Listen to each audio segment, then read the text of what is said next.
Hello बच्चों। तो कैसे हैं आप लोग। आज हम इस वीडियो में बात करेंगे क्लास 11th केमिस्ट्री की जो हमारी यूनिट चली हुई है, unit number 4 chemical bonding and molecular structure, जिसकी हम एनसीईआरटी एक्सरसाइज सॉल्व करवा रहे थे। तो हमने अपनी पिछली वीडियो में इसके हमने 10 एक्सरसाइज के क्वेश्चन सॉल्व करवा दिए थे। आज हम इस वीडियो में 11 से लेकर 17 तक क्वेश्चन सॉल्व करेंगे। तो चलिए शुरू करते हैं बिना किसी टाइम वेस्टिंग के साथ में। तो क्वेश्चन नंबर 11 हमसे कहता है कि explain the important aspects of resonance with reference to the carbonate ion। कहता है कि जो कार्बोनेट आयन के जो रेजोनेटिंग स्ट्रक्चर्स आप बनाएंगे उसके बारे में कुछ इंपॉर्टेंट पॉइंट्स आपने बताने हैं। तो देखो, रेजोनेटिंग स्ट्रक्चर्स आखिर बनाए ही क्यों जाते हैं, तो आपको इसके लिए रेजोनेंस का कंसेप्ट आना चाहिए, उसकी कंडीशंस का पता होना चाहिए। तो रेजोनेंस हमारी क्या होती है, जब किसी मॉलिक्यूल की सारी प्रॉपर्टीज एक स्ट्रक्चर से एक्सप्लेन नहीं होती हैं तो हमें उस मॉलिक्यूल के डिफरेंट स्ट्रक्चर्स बनाने पड़ते हैं उसकी प्रॉपर्टीज को एक्सप्लेन करने के लिए। इसी प्रोसेस को कहा जाता है रेजोनेंस, और जो स्ट्रक्चर बनते हैं उन्हें बोला जाता है रेजोनेटिंग स्ट्रक्चर या कैनोनिकल स्ट्रक्चर। ठीक है, और उन सभी स्ट्रक्चर को जो रिप्रेजेंट करता है एक जो एक्चुअल स्ट्रक्चर होता है उसे बोलते हैं रेजोनेंस हाइब्रिड। तो जो मेन कंडीशन है इसकी वो ये है कि रेजोनेंस प्रोसेस के दौरान किसी भी एटम की पोजीशन चेंज नहीं होती है, एटम एक ही जगह पे रहते हैं, और जो मूवमेंट करता है ना वो केवल पाई इलेक्ट्रॉन मूवमेंट करता है। ये बातें आपने ध्यान रखनी है, ठीक है। तो देखो यहाँ पे कार्बोनेट आयन के रेजोनेटिंग स्ट्रक्चर्स यहाँ पे बना रखे हैं। देखो सबसे पहले आप कार्बोनेट आयन को इस तरीके से बना सकते हैं, CO3 नेगेटिव का स्ट्रक्चर इस तरीके से बनेगा। इसी स्ट्रक्चर को अब आप क्या कर सकते हैं, इन बॉन्ड्स को घुमा सकते हैं। देखो अब ये डबल बॉन्ड यहाँ पे है, ये डबल बॉन्ड अब की बार इधर बन जाएंगे। देखो ये बन गए, ठीक है। अब की बार ये दो डबल बॉन्ड यहाँ, सॉरी सिंगल बॉन्ड यहाँ पे है, अब की बार ये सिंगल बॉन्ड यहाँ पे बन जाएंगे। देखो यहाँ पे बन गए। तो ये अलग अलग रिप्रेजेंटेशन है इसकी, ठीक है। तो इसी को बोला जाता है रेजोनेटिंग स्ट्रक्चर या फिर कैनोनिकल स्ट्रक्चर, और इन तीनों स्ट्रक्चर को जो रिप्रेजेंट करेगा उसे कहा जाता है रेजोनेंस हाइब्रिड, जैसा कि यहाँ पे रिप्रेजेंट कर रहा है। तो आपने पॉइंट्स क्या बताने हैं इसके अंदर, वो पॉइंट्स देख लेते हैं। देखो सबसे पहला पॉइंट आप बताएंगे कि the carbonate ion has 3 equivalent resonating structures, कि कार्बोनेट आयन के पास में एक जैसे 3 रेजोनेटिंग स्ट्रक्चर्स बनते हैं, जैसा कि हमने ये बनाया है, ठीक है। सेकंड पॉइंट में ये कहता है कि इन ईच स्ट्रक्चर, कि हर एक स्ट्रक्चर के अंदर जो CO डबल बॉन्ड होता है can be present between carbon and any one of the 3 oxygen atom. कहता है कि CO जो डबल बॉन्ड होगा CO3 नेगेटिव के अंदर, वो केवल एक डबल बॉन्ड पाया जाएगा, वो भी किसी कार्बन और ऑक्सीजन के बीच में। ऑक्सीजन कोई सी भी हो सकती है तीनों में से।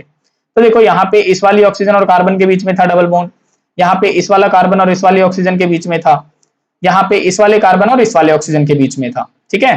तो किसी के बीच में भी एक डबल बॉन्ड आपको जरूर मिलेगा। तीसरे पॉइंट में कहता है कि the actual structure of CO3 negative is not any one of these structure, कि जो एक्चुअल स्ट्रक्चर होता है ना वो इनमें से कोई नहीं है, बल्कि it is the resonance hybrid of all 3 structure. बल्कि ये क्या है, ये एक रेजोनेंस हाइब्रिड बनेगा इनका, जो एक्चुअल स्ट्रक्चर माना जाता है, ठीक है, इनका वो हो जाएगा। फोर्थ पॉइंट में कहता है कि ड्यू टू रेजोनेंस, रेजोनेंस के कारण all 3 CO bonds are equivalent, कि रेजोनेंस प्रोसेस के कारण ये तीनों बॉन्ड्स कैसे होते हैं, एक जैसे होते हैं, कोई डिफरेंस नहीं होता है इनके अंदर। क्यों नहीं होता है डिफरेंस, क्योंकि ये जो पाई इलेक्ट्रॉन होते हैं ना वो घूमते रहते हैं, कभी इधर कभी इधर, एक पोजीशन पे रुकते ही नहीं है, तो ऐसा लगता है कि तीनों बॉन्ड सेम है, ठीक है। तो ये आपका फोर्थ पॉइंट है। चौथे पॉइंट में क्या कहता है कि the negative charge is delocalised over the 3 oxygen atom making the carbonate ion more stable. कहता है कि रेजोनेंस प्रोसेस के दौरान केवल नेगेटिव चार्ज मूवमेंट करता है, और इससे क्या होती है, कार्बोनेट आयन की स्टेबिलिटी और ज्यादा बढ़ जाती है। जितनी ज्यादा नेगेटिव चार्ज मूवमेंट करेगा, जितना ज्यादा वो घूमेगा रेजोनेंस प्रोसेस के अंदर, उतनी ज्यादा उसकी स्टेबिलिटी बढ़ेगी। तो यहाँ पे केवल नेगेटिव चार्ज मूवमेंट कर रहा है अभी तीनों पोजीशंस के अंदर, ठीक है। सिक्स्थ पॉइंट में क्या कहता है कि resonance therefore increases the stability of CO3 negative ion, कि जितना ज्यादा रेजोनेंस स्ट्रक्चर, रेजोनेंस के जो रेजोनेटिंग स्ट्रक्चर्स बनेंगे, जितने ज्यादा स्ट्रक्चर बनेंगे उतनी ज्यादा स्टेबिलिटी बढ़ेगी। जैसे मान लिया किसी मॉलिक्यूल के 4 रेजोनेटिंग स्ट्रक्चर हैं, किसी मॉलिक्यूल के 5 रेजोनेटिंग स्ट्रक्चर हैं, तो जो मॉलिक्यूल के ज्यादा रेजोनेटिंग स्ट्रक्चर होंगे ना वो ज्यादा स्टेबल होगा। तो ये हमारा क्वेश्चन था। अब हम नेक्स्ट करते हैं। देखो नेक्स्ट क्वेश्चन है हमारे पास में कि H3PO3 can be represented by structure 1 and 2 shown below। कहता है कि H3PO3 के 2 स्ट्रक्चर यहां पे बनाए गए हैं। एक स्ट्रक्चर देखो यहाँ पे इस तरीके से बना दिया गया है, एक इस तरीके से बना दिया गया है। दोनों में डिफरेंस क्या है? तो दोनों में ये डिफरेंस है कि इस वाले स्ट्रक्चर के अंदर हाइड्रोजन एटम डायरेक्टली अटैच है फास्फोरस से, और इस वाले स्ट्रक्चर में तीनों हाइड्रोजन एटम किससे अटैच है? ऑक्सीजन से डायरेक्टली अटैच है। ठीक है, ये डिफरेंस है इनमें। Can these two structure can be taken as a canonical form of the resonance hybrid representing H3PO3? कहता है कि क्या मैं इन दोनों स्ट्रक्चर को कैनोनिकल स्ट्रक्चर मान सकता हूं रेजोनेंस हाइब्रिड के? कैनोनिकल स्ट्रक्चर क्या होते हैं? जो रेजोनेंस प्रोसेस में जो अलग अलग डिफरेंट स्ट्रक्चर हम बनाते हैं उन्हें कैनोनिकल या रेजोनेटिंग स्ट्रक्चर बोला जाता है। तो देखो मैंने एक कंडीशन बताई थी आपको रेजोनेंस की कि भाई रेजोनेंस प्रोसेस के दौरान एटम्स की पोजीशन चेंज नहीं होती है, केवल पाई इलेक्ट्रॉन मूवमेंट करते हैं। तो यहाँ पे आप क्या देख पा रहे हैं? आप देख पा रहे हैं कि यहाँ पे तो हाइड्रोजन अटैच था डायरेक्टली फास्फोरस से, और इस वाले केस में हाइड्रोजन अटैच है ऑक्सीजन से डायरेक्टली, है ना? तो ये दोनों कैनोनिकल तो हो ही नहीं सकते। हाँ, कैसे हो सकते हैं? ये आइसोमर्स हो सकते हैं। आइसोमर्स क्यों हो सकते हैं? क्योंकि आइसोमर वो दो कंपाउंड होते हैं जिनका सेम मॉलिक्यूलर फार्मूला होता है लेकिन स्ट्रक्चर डिफरेंट होता है।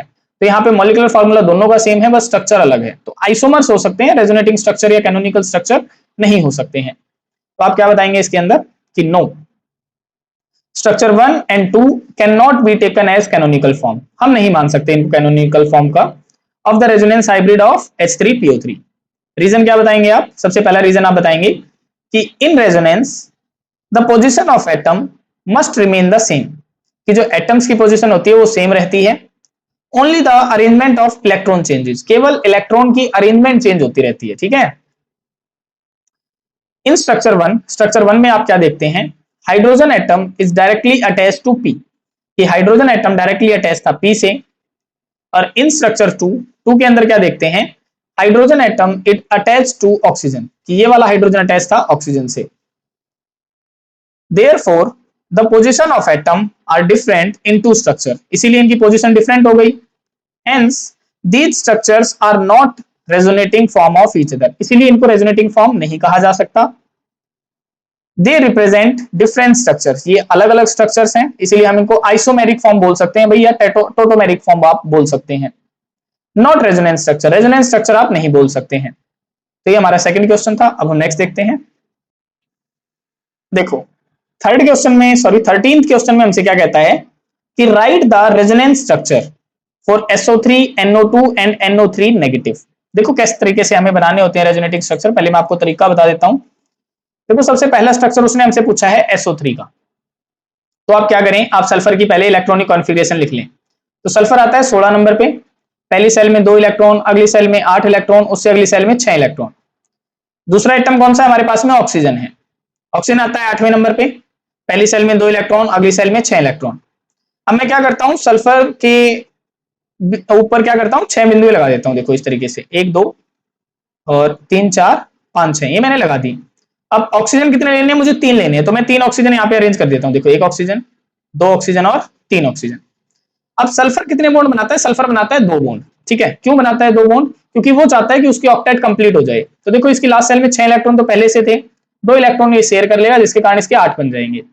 और ऑक्सीजन क्या है? ऑक्सीजन के लास्ट सेल में आ रहे हैं 6 इलेक्ट्रॉन, तो मैं 6 बिंदु लगा देता हूं। देखो 1 2 3 4 5 6, सॉरी भाई एक ज्यादा लग गई, एक सेकेंड। और यहां पे भी ऐसे करते हैं 1 2 3 4 5 6, 1 2 3 4 5 6, ये मैंने कर दिया। अब सल्फर जैसे ही इससे शेयर करेगा बॉन्ड, तो इस सल्फर के तो 8 इलेक्ट्रॉन बन गए, और इस वाले ऑक्सीजन के देखोगे इसमें भी 8 इलेक्ट्रॉन आ गए। देखो 2 4 6 और ये 2 शेयर कर लिए, 8 हो गए। अब क्या करता है? अब इसने अगर दूसरे ऑक्सीजन से अगर शेयर किए तो ज्यादा इलेक्ट्रॉन हो जाएंगे, जो कि ये नहीं करता है। तो ये क्या करता है? ये कोऑर्डिनेट बॉन्ड बनाता है इन दोनों ऑक्सीजन के साथ में इस तरीके से। कोऑर्डिनेट बॉन्ड का मतलब होता है कि ऐसा बॉन्ड जो बनाया जाए कि जब एक atom lone pair electron donate कर दे दूसरी स्पीसी को। जैसे देखो यहाँ पे सल्फर ये क्या कर रहा है? लोन पेयर इलेक्ट्रॉन डोनेट कर रहा है इसको। डोनेट करने का मतलब ये नहीं है इसने इसको कंप्लीटली दे दिए, डोनेट भले ही ये कर रहा है लेकिन शेयर दोनों के द्वारा करे जाएंगे। जब आप गिनेंगे ना इलेक्ट्रॉन, तो ये दोनों में गिने जाएंगे, ऑक्सीजन में भी और सल्फर में भी। तो यहाँ पे अब ऑक्सीजन के गिनोगे तो इसके गिने जाएंगे 8 इलेक्ट्रॉन, क्योंकि 6 तो इसके पास थे, 2 ये आ रहे हैं, 8 हो गए। और सल्फर के जब गिने जाएंगे तो सल्फर के पहले से 6 थे और शेयर ये 2 हो रहे थे, तो इसके केवल ये गिने जाएंगे। ठीक है, 8 हो गए। तो अब हम क्या करते हैं? अब हम इनकी डिफरेंट अरेंजमेंट करके दिखा सकते हैं। जैसे 2 कोऑर्डिनेट बॉन्ड पहले नीचे थे, अब की बार मैं इनको ऊपर बना लेता हूं इस तरीके से। देखो S ऑक्सीजन ऑक्सीजन ऑक्सीजन, ये मैंने बना लिया इस तरीके से, और इधर मैंने डबल बॉन्ड ले आया। अब इसको और कैसे रिप्रेजेंट कर सकते हैं, तो अब की बार ये डबल बॉन्ड इधर ले आते, सॉरी ये जो कोऑर्डिनेट बॉन्ड है इनको इधर ले आते हैं। देखो S O O O, ये मैं ले आया इनको इस तरीके से, और यहाँ पे डबल बॉन्ड आ गया। तो ये जो मैंने अलग अलग रिप्रेजेंटेशन करी है ना एक ही स्ट्रक्चर की, इन्हीं को बोला जाता है रेजोनेटिंग या फिर कैनोनिकल स्ट्रक्चर, और यही आपने बना के दिखाना था। ठीक है, तो देखो यहाँ पे हमने ऐसे बना रखा है, देखो ये बना रखा है पहला स्ट्रक्चर, फिर दूसरा स्ट्रक्चर बना रखा है, और फिर तीसरा स्ट्रक्चर बना रखा है। ठीक है, अब हम देखते हैं कि NO2 का कैसे बनेगा। देखो NO2 का कैसे बनेगा भाई, NO2। अब नाइट्रोजन कितने नंबर पे आता है, नाइट्रोजन आता है 7 नंबर पे, पहली में 2 इलेक्ट्रॉन, अगली में 5 इलेक्ट्रॉन। ऑक्सीजन कितने पे आता है, ऑक्सीजन फिर से वही 8 नंबर पे आता है, पहली में 2, अगली में 6 इलेक्ट्रॉन। तो नाइट्रोजन पे मैं क्या करता हूँ, नाइट्रोजन पे 5 इलेक्ट्रॉन बना लेता हूँ। देखो मैंने बना लिए, 1 2, सॉरी अच्छे से बना लेते हैं, एक सेकेंड।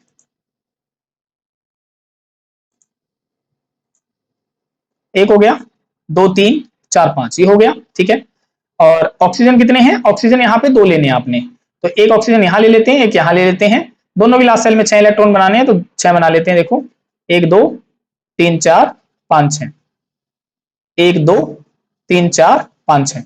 अब देखो ये ऑक्सीजन क्या चाहेगा, ऑक्सीजन चाहेगा कि इसकी लास्ट सेल में 8 इलेक्ट्रॉन बन जाएं।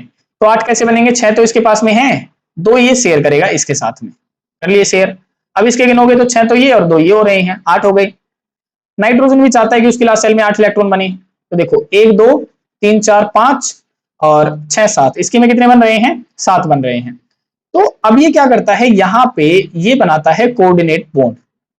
एक ऐसा बॉन्ड बनाएगा, कोऑर्डिनेट बॉन्ड बनाएगा, जिसके कारण इसके क्या बन जाएंगे, इसके तो बन जाएंगे 8 इलेक्ट्रॉन। देखो ऑक्सीजन के 1 2 3 4 5 6 7 8 बन गए ना, क्योंकि ये आ रहे हैं, लेकिन इसकी ऑक्टेट अभी तक कंप्लीट नहीं हुई है। तो ये आगे फर्दर मतलब क्या करता है, बॉन्डिंग वगैरह में पार्टिसिपेट करता है।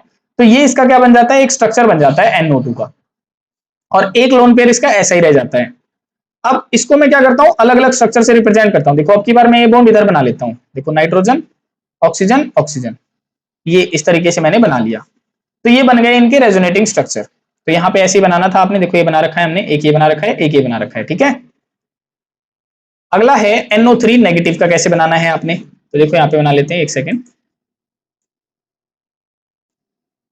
NO3 नेगेटिव, तो नाइट्रोजन कितने नंबर पे आता है हमारा, नाइट्रोजन आता है 7 नंबर पे, पहली सेल में 2 इलेक्ट्रॉन, अगली सेल में 5 इलेक्ट्रॉन।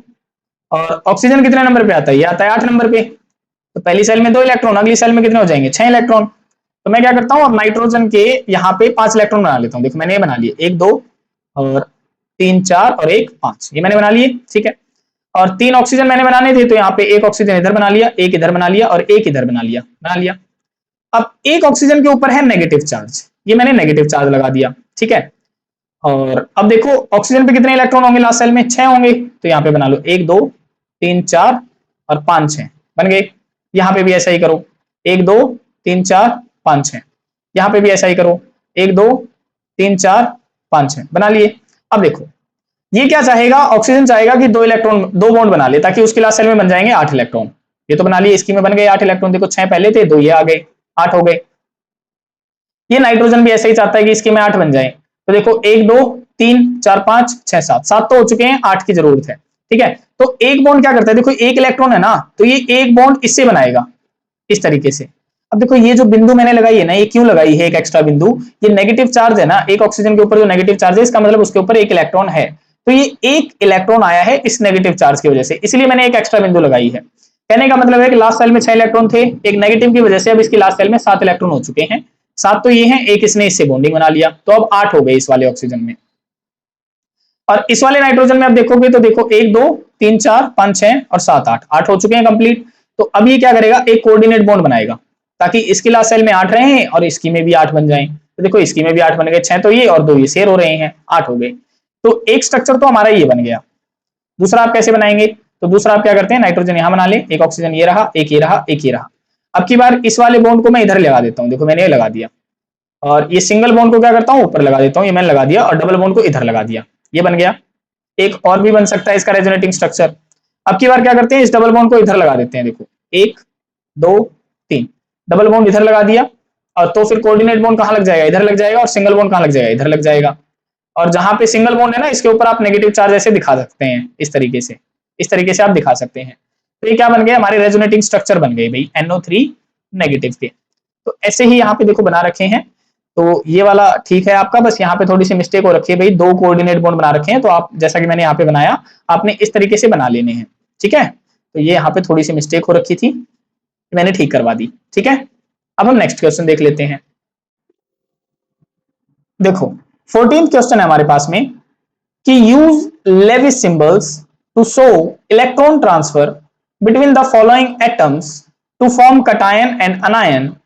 जैसे यहाँ पे हमें कुछ टर्म्स दे रखी हैं, जैसे पोटासियम और सल्फर दे दिया, कैल्शियम और ऑक्सीजन दे दिया, एल्यूमिनियम और नाइट्रोजन दे दिया। तो यहाँ पे हमें जो इलेक्ट्रॉन ट्रांसफर होंगे ना, उनको लेविस सिंबल के अकॉर्डिंग दर्शाना है। लेविस सिंबल में क्या होता है, जो लास्ट सेल के अंदर इलेक्ट्रॉन होते हैं ना, जो वैलेंस इलेक्ट्रॉन होते हैं, उनको बिंदुओं के द्वारा दर्शाना होता है, ठीक है। इसको करने से पहले हमें यह पता होना चाहिए कि कौन सा एटम कितने इलेक्ट्रॉन लेना चाहता है स्टेबल होने के लिए, ठीक है। तो देखो सबसे पहला केस उठा लेते हैं हम पोटासियम और सल्फर का। तो यहाँ पे पोटासियम हमारा आता है 19 नंबर पे। तो आप बताएंगे पहली सेल के अंदर 2 इलेक्ट्रॉन, अगली सेल के अंदर 8 इलेक्ट्रॉन, उससे अगली सेल के अंदर 8 इलेक्ट्रॉन, उससे अगली सेल में 1 इलेक्ट्रॉन। तो ये नोबल गैस इलेक्ट्रॉनिक कॉन्फ़िगरेशन बनने के लिए ये क्या करता है, 1 इलेक्ट्रॉन को डोनेट करना पसंद करता है। तो जब पोटासियम 1 इलेक्ट्रॉन को डोनेट करेगा तो के ऊपर आएगा पॉजिटिव चार्ज, ठीक है। अब दूसरा है हमारे पास में सल्फर। सल्फर आता है हमारा 16 नंबर पे, यानी पहली सेल में 2, अगली सेल में 8 इलेक्ट्रॉन, उससे अगली सेल में 6 इलेक्ट्रॉन। तो ये चाहता है कि इसके पास में 2 इलेक्ट्रॉन आ जाएं कहीं से। जब ये 2 इलेक्ट्रॉन को लेगा तो इसकी लास्ट सेल में कितने बन जाएंगे, 8 इलेक्ट्रॉन बन जाएंगे। तो जब 2 इलेक्ट्रॉन आते हैं तो सल्फर के ऊपर चार्ज बनता है 2 नेगेटिव, 6 तो पहले से हैं, 2 और आ जाते हैं, ठीक है। तो अब एक पोटासियम तो 1 इलेक्ट्रॉन देगा, तो सल्फर के लिए कितने पोटासियम चाहिए, 2 पोटासियम चाहिए हैं। तो देखो यहाँ पे हमने 2 पोटासियम ले लिए हैं और लास्ट सेल में इसके 1 इलेक्ट्रॉन था तो एक बिंदु से दर्शा दिया। सल्फर 16 नंबर पे आ रहा था, लास्ट सेल में 6 इलेक्ट्रॉन थे तो हमने 6 बिंदुएं लगा दी। अब दोनों पोटासियम क्या करेंगे, 1-1 इलेक्ट्रॉन इसको दे देंगे, यानी 2 इलेक्ट्रॉन का ट्रांसफर होगा। तो जब 2 इलेक्ट्रॉन का ट्रांसफर होगा तो दोनों पोटासियम के ऊपर आ जाएंगे पॉजिटिव चार्ज। और सल्फर की लास्ट सेल में तो 8 इलेक्ट्रॉन बन गए, देखो ये 8 बिंदुएं बन गई हैं, और 2 आ जाएगा नेगेटिव चार्ज। अगला देखो, अगला गैस भी सेम है, कैल्शियम और ऑक्सीजन का। तो देखो कैल्शियम आता है 20 नंबर पे, पहली सेल में 2 इलेक्ट्रॉन, अगली में 8 इलेक्ट्रॉन, उससे अगली सेल में भी 8 इलेक्ट्रॉन, उससे अगली सेल में 2 इलेक्ट्रॉन। तो कैल्शियम क्या चाहता है, कैल्शियम चाहता है कि 2 इलेक्ट्रॉन को डोनेट कर दे ताकि उसकी बन जाए noble gas electronic configuration, last shell में 8 आ जाए, ठीक है। तो 2 जैसे ही डोनेट करता है कैल्शियम के ऊपर तो 2 पॉजिटिव चार्ज आएगा। अगला कौन सा है, अगला एटम है ऑक्सीजन। ऑक्सीजन आता है 8वें नंबर पे, पहली सेल में 2, अगली सेल में 6 इलेक्ट्रॉन। तो ये चाहता है कि इसके पास में 2 इलेक्ट्रॉन आ जाए कहीं से। जब 2 इलेक्ट्रॉन ये लेगा तो इसकी नोबल गैस कॉन्फ़िगरेशन बन जाएगी। तो ऑक्सीजन के ऊपर आएगा 2 नेगेटिव चार्ज, ठीक है। तो यहाँ पे देखो कैल्शियम की लास्ट सेल में 2 इलेक्ट्रॉन थे तो 2 बिंदुएं लगा दी, ऑक्सीजन की लास्ट सेल में 6 इलेक्ट्रॉन थे तो 6 बिंदुएं लगा दी। अब कैल्शियम ने क्या किया, 2 इलेक्ट्रॉन इसको डोनेट कर दिए, यानी 2 इलेक्ट्रॉन का ट्रांसफर कर दिया। तो कैल्शियम के ऊपर आ गए 2 पॉजिटिव चार्ज, ऑक्सीजन में बन गए 8 इलेक्ट्रॉन, 2 इलेक्ट्रॉन लेते ही, और 2 नेगेटिव चार्ज बन गया। अब अगला केस देखो, एल्यूमिनियम और नाइट्रोजन का। तो एल्यूमिनियम कितने पे आता है, एल्यूमिनियम आता है 13 नंबर पे, पहली सेल में 2, अगली सेल में 8, उससे अगली सेल में 3 इलेक्ट्रॉन। तो एल्यूमिनियम चाहता है कि 3 इलेक्ट्रॉन को डोनेट कर दे ताकि उसकी नोबल गैस कॉन्फ़िगरेशन बन जाए। तो एल्यूमिनियम पे बन जाता है +3 चार्ज। और अगला कौन सा है, नाइट्रोजन। तो नाइट्रोजन आता है 7 नंबर पे, पहली सेल में 2 इलेक्ट्रॉन, अगली सेल में 5 इलेक्ट्रॉन। तो ये चाहता है कि कहीं से 3 इलेक्ट्रॉन आ जाएं, और आ जाएं तो इसकी लास्ट सेल में बन जाए 8 इलेक्ट्रॉन। तो जब 3 इलेक्ट्रॉन लेगा तो नाइट्रोजन में बनेगा -3 चार्ज। तो देखो एल्यूमिनियम की लास्ट सेल में 3 इलेक्ट्रॉन थे तो 3 बिंदुएं लगा दी, नाइट्रोजन की लास्ट सेल में 5 इलेक्ट्रॉन थे तो 5 बिंदुएं लगा दी। अब एल्यूमिनियम ने क्या किया, 3 इलेक्ट्रॉन को इसको दे दिए तो 3 इलेक्ट्रॉन का ट्रांसफर हो गया। तो एल्यूमिनियम पे बन गया 3 पॉजिटिव चार्ज, नाइट्रोजन के लास्ट सेल में आ गए 8 इलेक्ट्रॉन और 3 नेगेटिव चार्ज बन गया। ऐसे हमें रिप्रेजेंट करके दिखाना था। तो ये था हमारा क्वेश्चन। अब हम नेक्स्ट देख लेते हैं। देखो नेक्स्ट क्वेश्चन हमारे पास में 15th क्वेश्चन कि although both CO2 and H2O are triatomic molecule. कहता है कि CO2 और H2O में आप देखेंगे कि 3-3 एटम है। देखो C और 2 ऑक्सीजन 3 एटम है, और वाटर में भी 3 एटम है, तो ये ट्राइएटॉमिक मॉलिक्यूल है। The shape of water is molecule is bent. कहता है कि वाटर की शेप बेंट है, while that of CO2 is linear. लेकिन CO2 की जो शेप है वो कैसी है, लीनियर है। तो इसको एक्सप्लेन करो on the basis of dipole moment. तो आप देखेंगे ना CO2 की शेप ऐसी होती है भाई, double bond O double bond O, जैसा कि हमने यहाँ पे रिप्रेजेंट भी कर रखा है। और वाटर की शेप ऐसी होती है, बेंट शेप होती है वाटर की, जैसा कि हमने ये बताया। तो ऐसा क्यों होता है? तो यहाँ पे आपने समझना है, देखो ये जनरली डाइपोल मोमेंट की वजह से भी होता है और इलेक्ट्रॉन के रिपल्सन के कारण भी होता है। तो इलेक्ट्रॉन रिपल्सन का कंसेप्ट इसने नहीं पूछा है हमसे, हमसे किसका पूछा है? डाइपोल मोमेंट का। तो डाइपोल मोमेंट के बारे में समझते हैं। देखो डाइपोल मोमेंट की जो मूवमेंट रहती है ना, वो हमेशा पॉजिटिव से नेगेटिव की तरफ रहती है। ये बात आपने ध्यान रखना है कि डाइपोल मोमेंट हमेशा पॉजिटिव चार्ज से कहां जाता है? नेगेटिव चार्ज की तरफ जाता है। इसीलिए आपको उसकी मूवमेंट ऐसे दिखाई देगी, ये होता है प्लस का चार्ज और ये एरो बताता है नेगेटिव का चार्ज। अब ये कैसे पता चलेगा कि कौन सा नेगेटिव है कौन सा पॉजिटिव है? तो मान के चलो मैं यहाँ पे HCl का एग्जांपल ले लूं सिमिलरली, ठीक है। तो हमें पता है हाइड्रोजन और क्लोरीन में ज्यादा इलेक्ट्रोनेगेटिव कौन सा होता है? क्लोरीन होता है। तो जिसके कारण इस पे होता है स्लाइट नेगेटिव चार्ज, इस पे होता है स्लाइट पॉजिटिव चार्ज। इलेक्ट्रोनेगेटिविटी से मुझे पता चल रहा है। तो इसके डाइपोल मोमेंट की पोजीशन कैसे होगी? यहां से जाएगी प्लस से माइनस की तरफ जाएगी। अब मैं CO2 की बात करता हूं, ठीक है। तो CO2 में कार्बन और ऑक्सीजन में ज्यादा इलेक्ट्रोनेगेटिव ऑक्सीजन होती है, जिसके कारण इस पे होगा नेगेटिव चार्ज और कार्बन पे होगा पॉजिटिव चार्ज और इस वाले ऑक्सीजन पे होगा नेगेटिव चार्ज। अब मैंने बताया कि डाइपोल मोमेंट की जो डायरेक्शन होती है वो पॉजिटिव से नेगेटिव की तरफ जाती है। तो देखो यहाँ पे डाइपोल मोमेंट ऐसे जाएगा, इस तरफ जाएगा पॉजिटिव से नेगेटिव, और इधर जाएगा पॉजिटिव से नेगेटिव इस तरफ जाएगा। तो ये क्या होता है? डाइपोल मोमेंट अपोजिट डायरेक्शन में चलता है, बिल्कुल 180 डिग्री एंगल पे, जिसके कारण ये दोनों डाइपोल मोमेंट आपस में क्या कर लेते हैं? कैंसिल आउट कर लेते हैं। और आप देखेंगे कि CO2 का जो डाइपोल मोमेंट म्यू से रिप्रेजेंट करते हैं भाई हम, तो इसका डाइपोल मोमेंट कितना आता है? 0 आता है। और जब किसी मॉलिक्यूल का डाइपोल मोमेंट 0 आता है ना, तो उसकी शेप कैसी रहती है? उसकी शेप रहती है लीनियर। और जब किसी मॉलिक्यूल का डाइपोल मोमेंट 0 नहीं आता है, यानी कुछ ना कुछ डाइपोल मोमेंट की वैल्यू रहती है, तो उसकी जो शेप रहती है वो बेंट रहती है। ये बात आपने ध्यान रखनी है, ठीक है। तो यहां पे आपको पता चला क्यों इसका डाइपोल मोमेंट 0 था, क्योंकि दोनों अपोजिट डायरेक्शन में जा रहे थे, जिसके कारण दोनों आपस में क्या कर लेते हैं? कैंसिल आउट हो जाते हैं। अब यहां देखो हाइड्रोजन और ऑक्सीजन में ज्यादा इलेक्ट्रोनेगेटिव होता है ऑक्सीजन, जिसके कारण इस पे होता है नेगेटिव चार्ज और हाइड्रोजन पे होता है पॉजिटिव चार्ज। अब इधर क्या होगा? देखो ये जाएगा प्लस से नेगेटिव की तरफ, ये वाला जाएगा प्लस से नेगेटिव की तरफ, यानी दोनों की डायरेक्शन ऐसे जा रही है, यानी दोनों का डाइपोल मोमेंट प्लस होगा। और जब डाइपोल मोमेंट जुड़ेगा तो कुछ ना कुछ वैल्यू तो आएगी डाइपोल मोमेंट की, है ना। इसीलिए इसका डाइपोल मोमेंट 0 नहीं होता, जिसके कारण इसकी शेप कैसी होती है? बेंट होती है। अब समझते हैं कि इनको लिखना कैसे है। देखो आपने लिखना है कि although both CO2 and water contain 3 atom, दोनों के पास में 3 एटम है, देयर शेप्स आर डिफरेंट, इनकी शेप्स डिफरेंट होती है, because of their bond dipole moment, क्योंकि इनका डाइपोल मोमेंट अलग अलग होता है।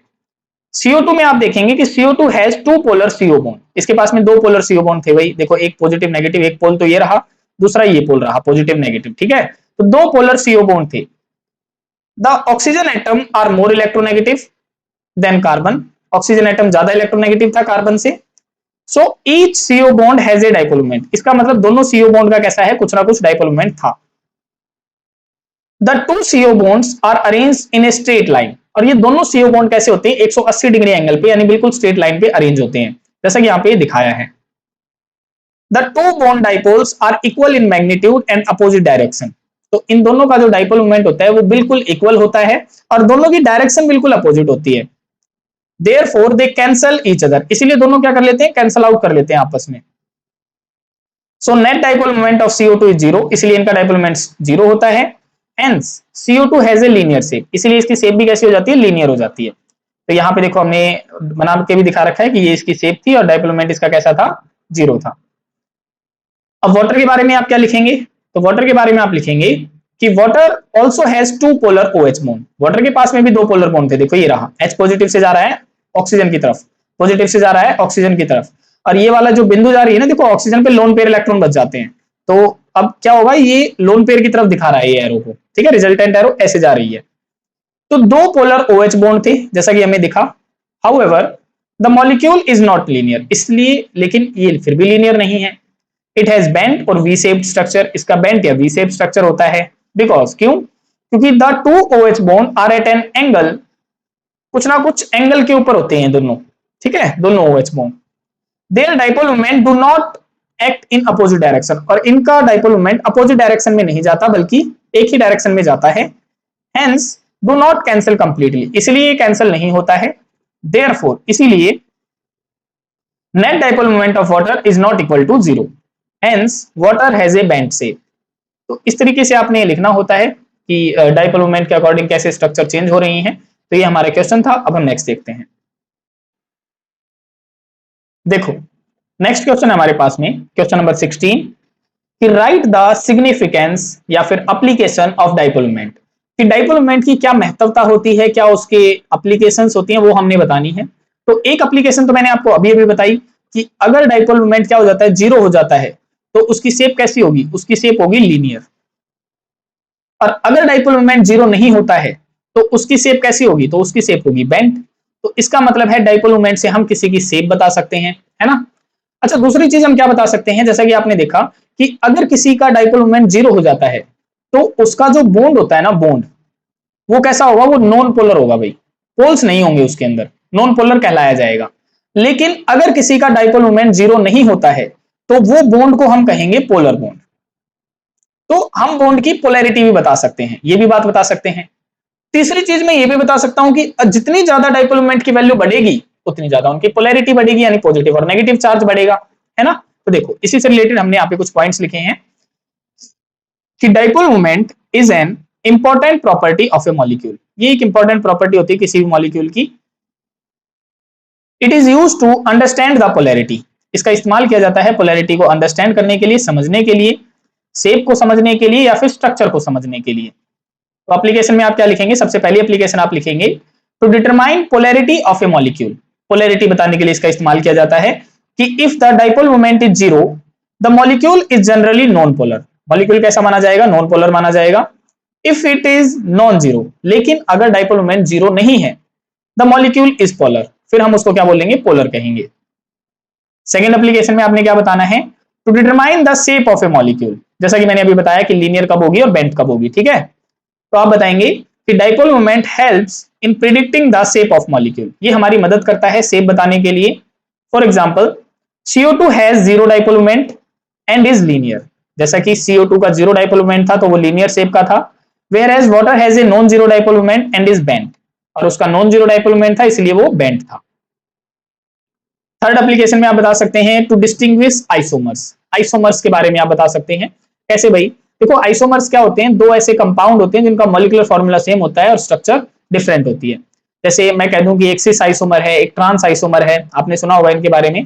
तो इन दोनों की देखो मॉलिक्यूलर फॉर्मूला सेम होगा, सिर्फ स्ट्रक्चर डिफरेंट होगी, जैसा कि हमने अभी एक केस में पढ़ा था H3PO3 का, है ना। तो इनका मॉलिक्यूलर फॉर्मूला सेम था, स्ट्रक्चर डिफरेंट थी, तो ये आइसोमर्स थे। तो आप इनकी जब डाइपोल मोमेंट की वैल्यू निकालेंगे ना, दोनों की डिफरेंट आएगी। तो जब डिफरेंट आएगी तो हम उससे अंदाजा लगा सकते हैं कौन सिस है और कौन ट्रांस है, ठीक है।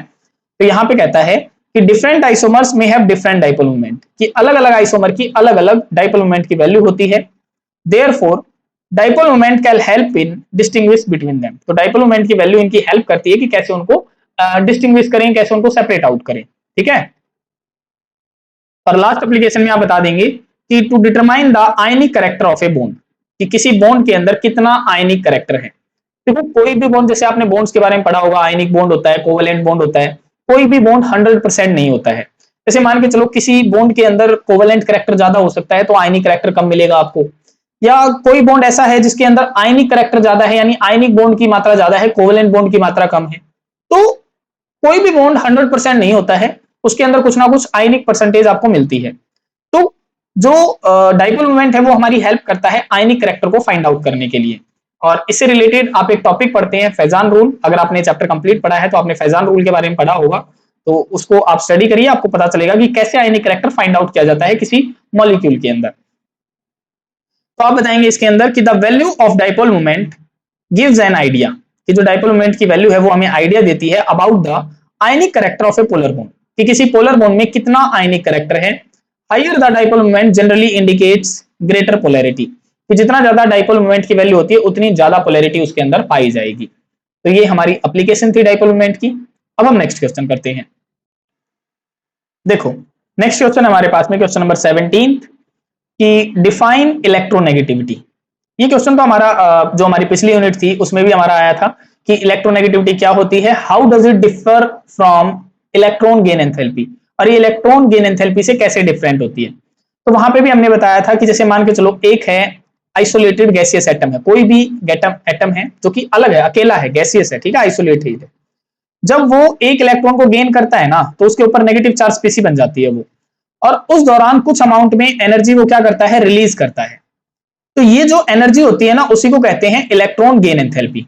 कि जब कोई आइसोलेटेड गैसियस एटम यानी अकेला कोई एटम गैसियस स्टेट में जब किसी इलेक्ट्रॉन को एक्सेप्ट करता है और नेगेटिव चार्ज स्पीसी बना लेता है, उस दौरान जो एनर्जी रिलीज होती है उसे हम कहते हैं इलेक्ट्रॉन गेन एंथैल्पी।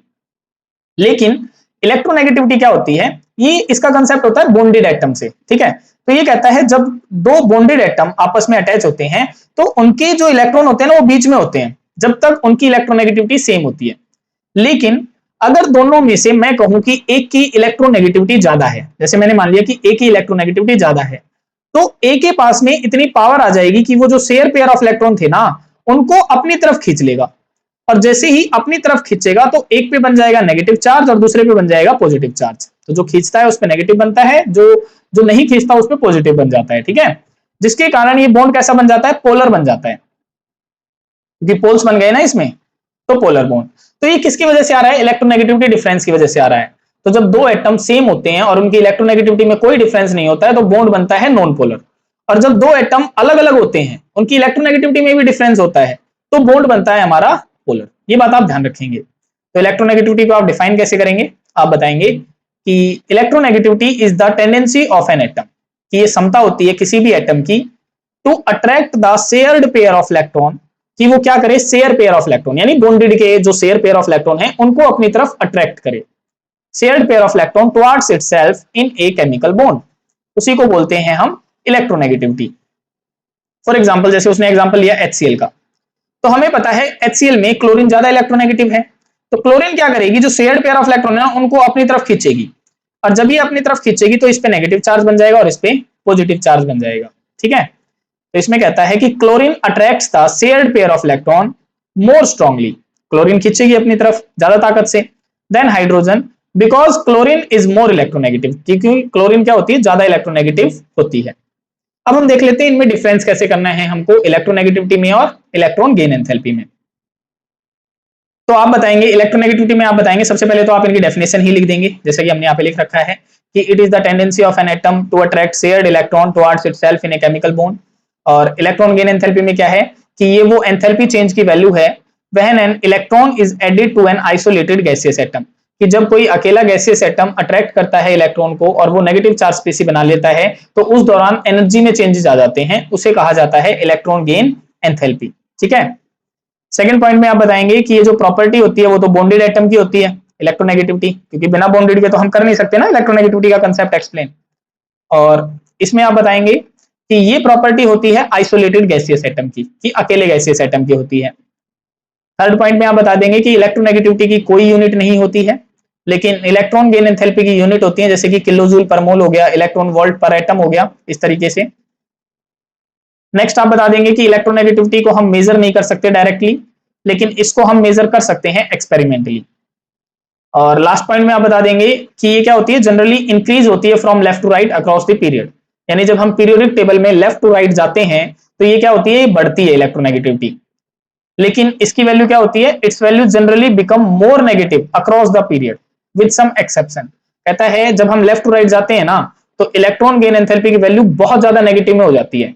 बहुत ज्यादा नेगेटिव का मतलब होता है कि इलेक्ट्रॉन आसानी से ले लेता है वो, और अगर पॉजिटिव में जाती है ना तो इसका मतलब है कि इलेक्ट्रॉन आसानी से नहीं लेता वो, ठीक है। तो ये बात ध्यान रखेंगे कि इलेक्ट्रॉन गेन एंथैल्पी की वैल्यू जब ज्यादा नेगेटिव में कहे ना तो इसका मतलब इलेक्ट्रॉन आसानी से जुड़ गया, और आसानी से जुड़ गया तो नेगेटिव चार्ज आसानी से बन गया। तो ये हमारा क्वेश्चन था, ठीक है। तो यहां तक हमने 4.11 से लेकर 4.17 तक के क्वेश्चन को सॉल्व कर लिया है। आशा है आपको सभी को ये सारे क्वेश्चन समझ में आ रहे होंगे। आप अपनी अच्छी सी नोटबुक बना के इन सभी क्वेश्चंस को लिख लेना ताकि आपको बार बार रिवाइज करने के लिए आसानी रहे, ठीक है। तो अगर आपको वीडियोस पसंद आ रही हैं तो वीडियोस को लाइक कीजिए, चैनल को शेयर कीजिए और ज्यादा से ज्यादा सब्सक्राइब कीजिए। और अगर आपको 11th और 12th केमिस्ट्री के अगर नोट्स चाहिए हैं तो आप हमारा टेलीग्राम चैनल ज्वाइन कर सकते हैं जिसका नाम है केमक्लू, ठीक है। तो आज के लिए इतना ही, थैंक यू।